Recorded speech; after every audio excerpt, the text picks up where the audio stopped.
Sekarang ini baru pemandangannya yang indah.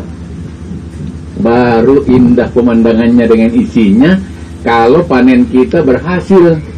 Presiden menunjuk ini tempat karena tawar-menawar ini Bapak. Tapi karena banyak wartawan saya tidak mau ngasih tahu. Saya ini satu malam nggak bisa tidur.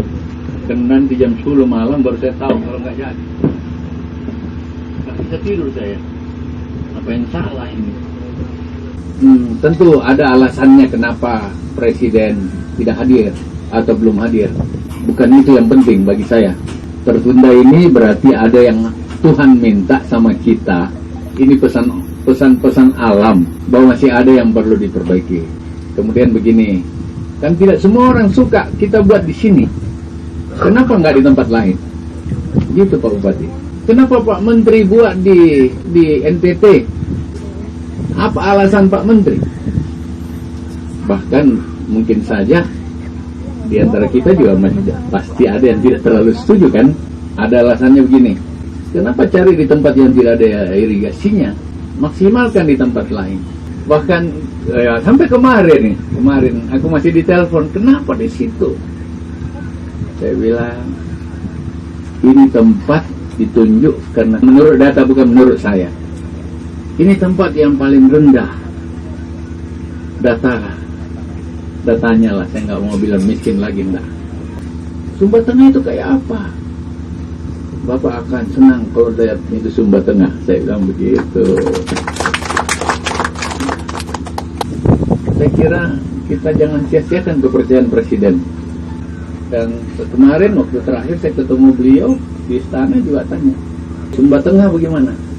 Dia sendiri, Sumba Tengah menuju perampungan. Menuju perampungan itu kayak gimana? Bapak kalau ke sana nggak menyesal lah. Oh iya. Pak Ketua DPR boleh marahin itu orang yang tidak setuju di Sumba ditaruhin. Yang kamu enak aja ngomong tuh. Kebiasaan saya satu aja, yang penting kita turus-turus. Dia nggak lihat bagaimana prosesnya ini Pak. Itu udah lama sudah begitu itu. Itu banyak juga yang bilang begitu. Itu sudah lama sudah begitu. Cuma diklaim-klaim aja Pak Bupati dengan Pak Mentan itu. Tapi juga kata kita enggak kan. Ini baru langkah awal sebenarnya.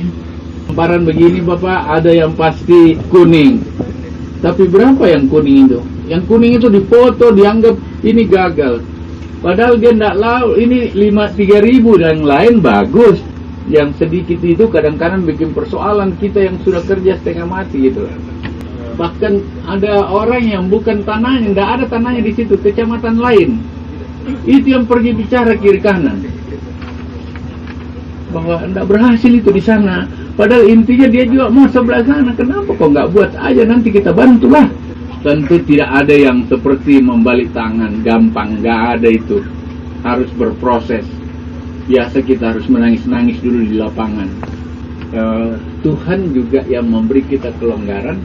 Siapa tahu minggu depan Bapak Presiden kesini. Saya nggak janji, tapi saya sendiri belum tahu itu. Tapi kan bukan presiden yang penting, justru yang penting rakyatmu Pak Bupati. Kalau mereka menikmati apa yang ada, presiden pasti senang. Kalau dia tidak di dalam penanaman awal, kan dia bisa panen di sini. Gitu. Dan satu kehebatannya Pak Jokowi itu apa adanya. Tunggu saja kalau dia datang, pasti kelompok tani pasti ditanya. Tunggu saja kalau dia datang, dia mau apa? Kau bicara yang sebenarnya. Ini hanya karena Pak Sahrul itu temannya Pak Victor, Pak Sahrul itu temannya Pak Paulus, Pak Ketua DPR. Itu kata-kata orang, kita buktikan itu tidak ada. Saya berharap kelompok tani, Pak Wakil, Pak Bupati diberi lagi. Dan kalau Bapak Presiden datang, tidak ada yang kumpul begini Bapak. Tetap kerja apa yang kau bisa kerja di lapangan. Jangan noleh kiri kanan. Pokoknya kerja yang betul-betul kerja, karena dia tidak suka yang dibuat-buat. Ya, saya kira itulah Pak Bupati. Saya minta maaf, besok harus tertunda. Gak apa-apa ya. Saya kasih pengertian. Jadi Yang paling penting itu kalian, bukan presiden datang atau tidak. Presiden tentu akan datang, tapi bukan itu.